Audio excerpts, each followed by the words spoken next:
In the heart of America's capital, a curious question arises. Why does Washington, D.C. have no towering skyscrapers? While cities like New York and Chicago stretch toward the sky, D.C. stays grounded, by choice. Before we dive into today's fascinating story, make sure to subscribe to Whyology for more incredible insights into the world around us. Now let's uncover the reason behind this uniquely low skyline. Washington, D.C. is no ordinary city. As the seat of American power, it's home to some of the most iconic landmarks in the world: the Capitol Building, the White House, and the Washington Monument. These structures tell the story of a nation's history, values, and vision.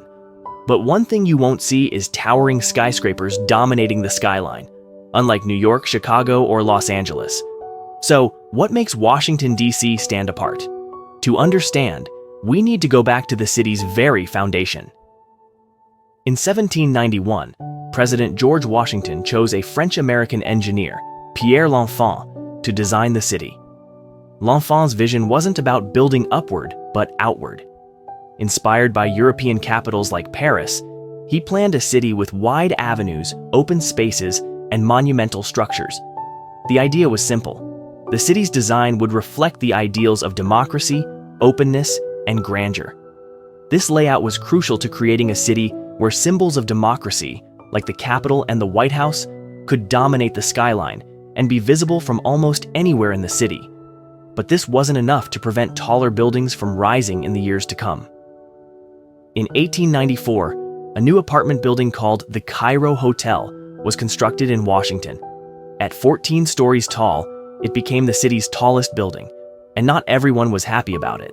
The Cairo Hotel sparked widespread concerns. Residents worried about fire safety, overcrowding, and shadows cast over the streets below. But more importantly, the city feared losing its unique character, a place where historic landmarks took center stage.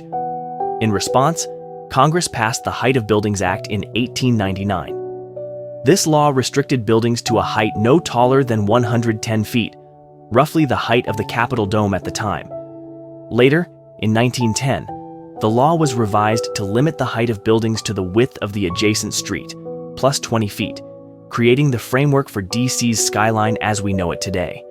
But these height restrictions weren't just about safety or aesthetics, they were deeply symbolic. In Washington, D.C., no building should outshine the structures that represent the nation's democracy. This approach reflects a city built for governance, not commerce. In cities like New York or Chicago, skyscrapers symbolize economic power. But in D.C., the low-rise skyline serves as a constant reminder of the nation's history and ideals. While these height restrictions preserve the city's character, they've also sparked debates in recent years. Critics argue that limiting building heights drives up real estate prices and makes housing less affordable. Others believe the restrictions hinder D.C.'s growth as a modern city. Despite the challenges, many believe that the city's identity is worth preserving. After all, Washington, D.C. isn't just any city. It's a living museum of American ideals. So, why does Washington, D.C. have no skyscrapers? It's a story of history, tradition, and values, a deliberate choice to keep the city's identity grounded, quite literally. While debates about its future continue, one thing is clear. The skyline of Washington, D.C. is as unique as the nation it represents. What do you think? Should D.C. preserve its skyline, or is it time for change? Share your thoughts in the comments, and don't forget to like and subscribe to Whyology for more fascinating stories like this one.